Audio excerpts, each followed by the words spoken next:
지구로부터 약 27억 광년의 거리에 있는 아벨 2261은 수많은 은하가 모여있는 은하단입니다. 그래서 이 은하단의 중심에도 다른 대부분의 은하와 은하단들처럼 아주 거대한 블랙홀이 있을 것으로 예상되죠. 하지만 의외로 이 은하단의 중심에서는 지금까지도 블랙홀이 발견되지 않고 있습니다. 오히려 블랙홀이 정말 실종이라도 된 것처럼 블랙홀이 있었다는 흔적만이 발견되었을 뿐이죠. 지금 우리가 보고 있는 건 아벨 2261 BCG라고 불리는 은하입니다. 이름에서 알 수 있듯이 아벨 2261 은하단의 은하 중에서도 가장 밝고 거대한 은하인 동시에 이 은하단의 중심에 있는 인싸죠.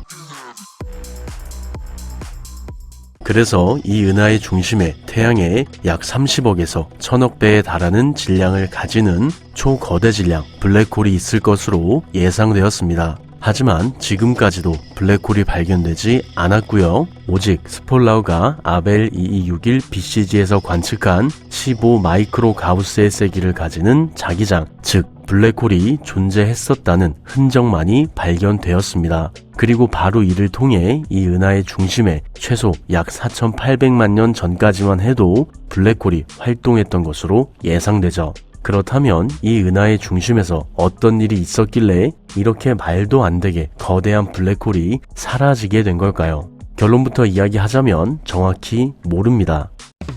다만 두 가지의 가설만을 가지고 있을 뿐이죠. 먼저 첫 번째로는 단순하게 우리가 블랙홀을 찾지 못했을 가능성입니다. 블랙홀의 중심인 특이점은 우리가 상상할 수 없을 정도로 깊은 시공간의 구멍이라고 할 수 있는데요. 이 구멍에 빠지면 어떤 물질이라도 끝없이 아래로 떨어지게 됩니다.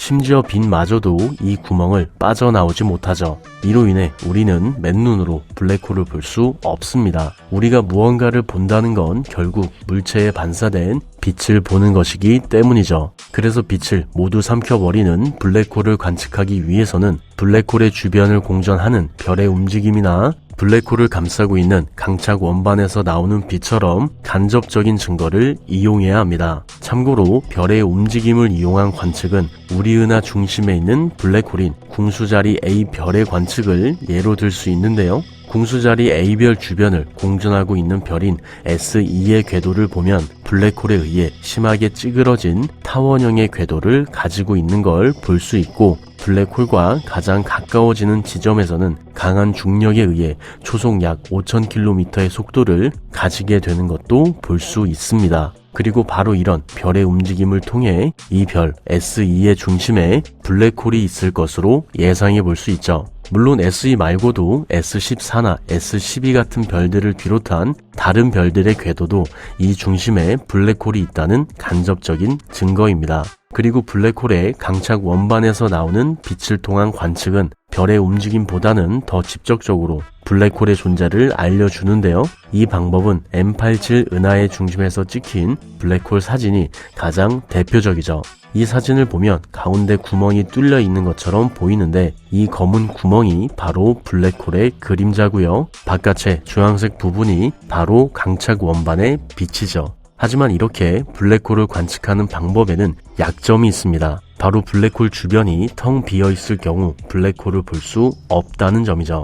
별의 움직임으로 블랙홀을 관측하는 방법은 블랙홀 주변에 반드시 공전하는 별이 있어야 하고요. 강착 원반에서 나오는 빛을 관측하려면 블랙홀이 주변의 물질들을 빨아들이고 있어야 합니다.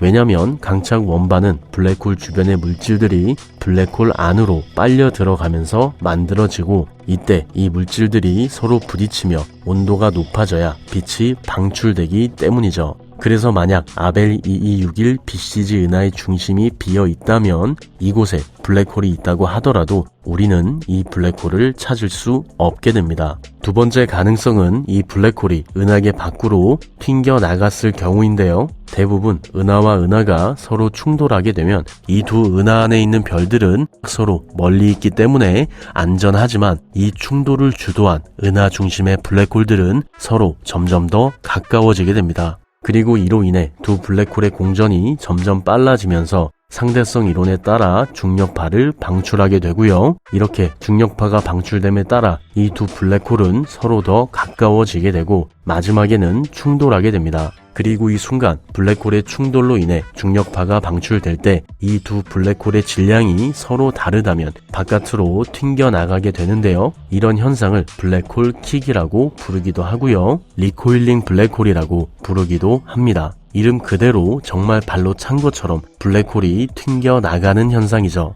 그리고 바로 이 블랙홀 킥으로 인해 은하 중심의 블랙홀이 은하 바깥으로 방출될 수 있습니다. 참고로 블랙홀 킥의 경우 두 블랙홀의 질량비에 따라 당연하게도 속도가 달라지는데요. 단순하게 질량비가 클수록 두 블랙홀의 질량 차이가 심하면 심할수록 더 빠른 속도를 가지게 됩니다. 바로 이 부분이죠.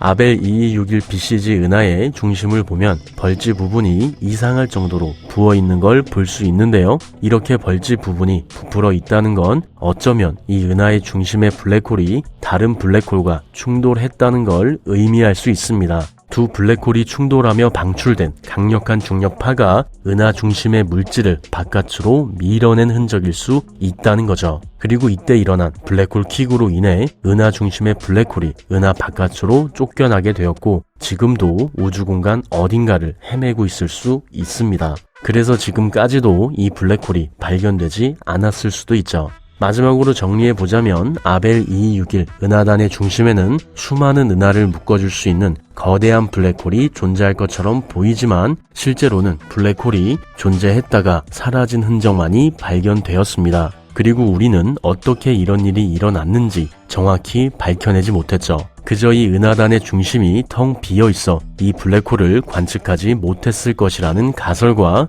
은하단의 중심에서 일어난 블랙홀의 병합으로 인해 이 은하단의 중심에서 블랙홀이 바깥으로 쫓겨났을 것이라는 가설만을 가지고 있을 뿐입니다. 그렇다면 우리는 언젠가 이 블랙홀의 비밀을 풀 수 있을까요?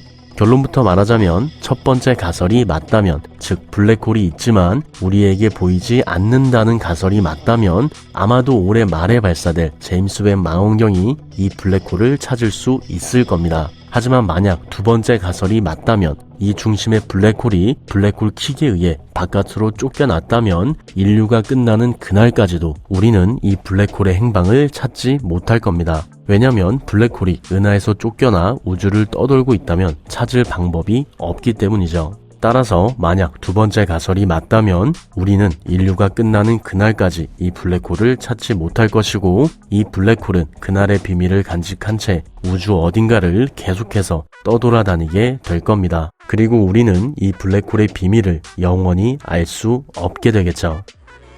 영상 봐주셔서 감사합니다. 구독과 좋아요, 알림 설정 잊지 마시고요. 사실 우주에서 하는 질문들은 항상 이런 식입니다. 정확한 답을 알지 못하게 될 수도 있고 알아낸 답이 항상 시원한 것도 아니죠. 어쩌면 우리가 자신에게 하는 질문도 이와 비슷한 것 같습니다. 시원한 답, 정확한 답은 애초에 존재하지 않는다는 거죠. 하지만 오히려 이렇게 답이 없다는 건 뭐든지 답이 될 수도 있다는 뜻이기도 할 겁니다. 그리고 뭐든지 답이 될 수 있다는 건 여러분이 지금까지 단 한 번도 틀리지 않았다는 걸 의미하죠. 그러니까 괜히 답이 마음에 들지 않는다고 주눅 들지 않았으면 좋겠습니다. 왜냐면 여러분은 지금까지 단 한 번도 틀리지 않았으니까요. 그럼 내일도 조금 더 행복한 하루 되길 바래요. 맨